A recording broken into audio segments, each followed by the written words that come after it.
নমস্কার বন্ধুরা, মনিজ রান্নাবাটি চ্যানেলে তোমাদের সবাইকে স্বাগত জানাই। তো আজকে আমি নিয়ে চলে এসেছি কাতলা মাছের মাথা দিয়ে মুড়ি ঘন্ট। তো তোমরা ভিডিওটা দেখে নাও, চলো। আশা করি ভিডিওটা তোমাদের খুব ভালো লাগবে। তো তোমরা লাস্ট অবধি ভিডিওটা দেখতে থেকো। তো চলো দেখে নিই আজকের রেসিপি। এখানে আমি 1/3 কাপ মতো গোবিন্দভোগ চাল নিয়ে নিয়েছি। এটাকে ভালো করে পরিষ্কার করে জল পাল্টে পাল্টে ভালো করে ধুয়ে নেব। তো চাল ধোয়া হয়ে গেছে, এবারে খানিকটা পরিষ্কার জল দিয়ে চালটাকে আমি ভিজিয়ে রেখে দেব। এবারে দুটো মাথা নিয়ে নিয়েছি, মাছের মাথা। এটাকে একটু নুন আর একটুখানি হলুদ দিয়ে ম্যারিনেট করে রেখে দেব কিছুক্ষণের জন্যে। নুন হলুদ মাখিয়ে কিছুক্ষণের জন্যে রেখে দেব।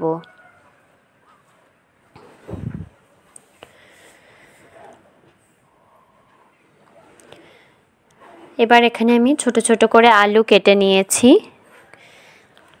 আর এখানে কুচি করে একটা পেঁয়াজ আর একটা টমেটোকে কুচি করে কেটে নিয়েছি। এবারে কড়াই বসিয়ে দিলাম।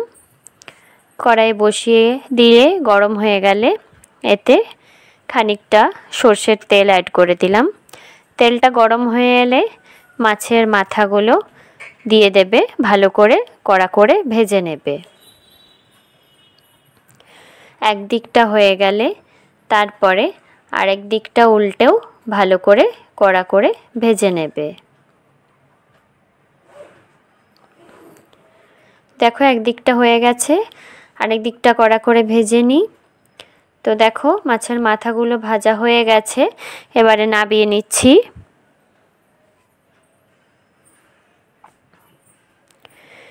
এবারে যে আলুগুলো ছোট ছোট করে কেটে রেখেছিলাম সেগুলোকে দিয়ে দিলাম। সেগুলোও ভালো করে লাল লাল করে ভেজে নেব। এবারে আমি এখানে একটুখানি নুন আর একটুখানি হলুদ অ্যাড করে দিলাম, দিয়ে আলুগুলোকে ভালো করে কড়া কড়া করে ভেজে নেব।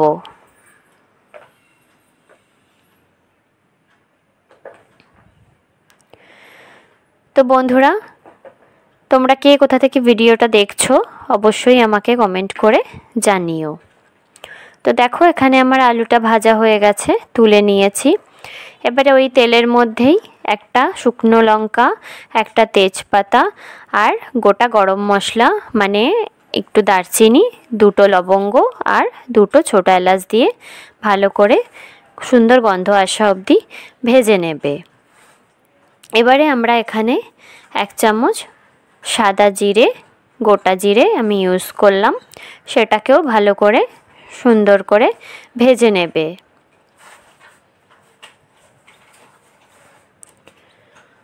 তো দেখো মশলাগুলো ভাজা হয়ে গেছে। এবারে যে আমি পেঁয়াজটাকে কুচিয়ে রেখেছিলাম সেই পেঁয়াজ কুচোনোটা আমি এখানে দিয়ে দিলাম। পেঁয়াজটাকে হালকা করে ভেজে নেব। তো দেখো পেঁয়াজটা ভাজা হচ্ছে।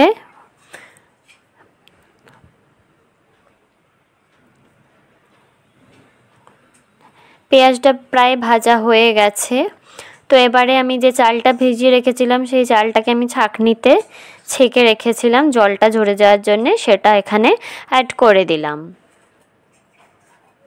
তো এই চালটা দিয়েও ভালো করে চালটাকে ভেজে নেব। চালটা একটু সাদা সাদা মতো হয়ে আসবে, দেখবে চালটার কালারটা চেঞ্জ হয়ে যাবে।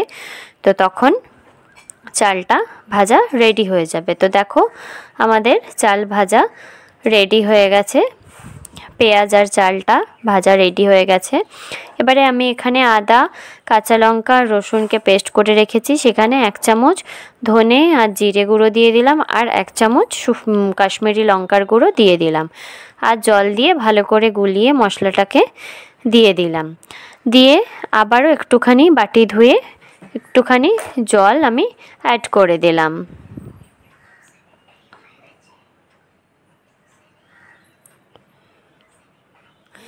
এবারে যে টমেটোটাকে আমি কুচিয়ে রেখেছিলাম সেই টমেটোটাও আমি এখানে অ্যাড করে দিলাম।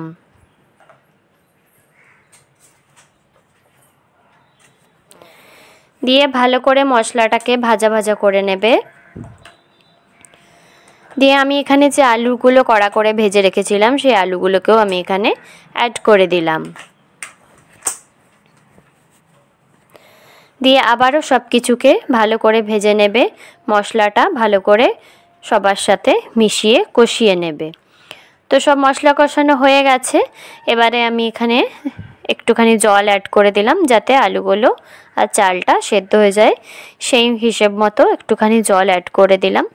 তো ঝোলটা ফুটে গেছে। এবারে আমি এখানে মাছের মাথাগুলোকে দিয়ে দিলাম। মাছের মাথাগুলো দিয়ে ভালো করে নেড়ে দিচ্ছি। দিয়ে ঝোলটা ফুটে এলে একটা ঢাকনা দিয়ে আমি কিছুক্ষণ রেখে দেব, যতক্ষণ না আলু আর চালটা শুকিয়ে আসছে আর জলটাও টেনে যাচ্ছে। তো দেখো জলটা টেনে এসছে, আলুও সেদ্ধ হয়ে গেছে। আবারও আমি ভালো করে নেড়ে নিচ্ছি। আর যে মাছের মাথাগুলো আছে সেগুলো একটু খুন্তির সাহায্যে ভেঙে দেব যাতে টেস্টটা একটু ভালো আসে। তো দেখো এটা যতক্ষণ না ঝরঝরে হয়ে আসছে নাড়তে নাড়তে ততক্ষণে এটা কষিয়ে নেবে, ঝরঝরে করে নেবে। এখানে আমি 1 চামচ মতো ঘি আর 1/2 চামচ মতো গরম মশলা অ্যাড করে দিলাম, সেটা দিয়েও ভালো করে নেড়ে নেবে। এর মধ্যে যাতে কোনো জল না থাকে, পুরো একদম শুকনো ঝরঝরে করে মুড়িঘণ্টটা নাবাবে। তো দেখো পুরো ঝরঝরে হয়ে গেছে।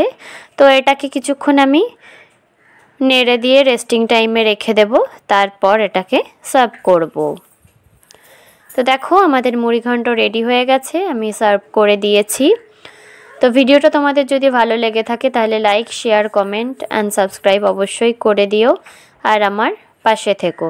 তো দেখা হচ্ছে পরের দিন অন্য একটা রেসিপি নিয়ে। ততক্ষণ টাটা।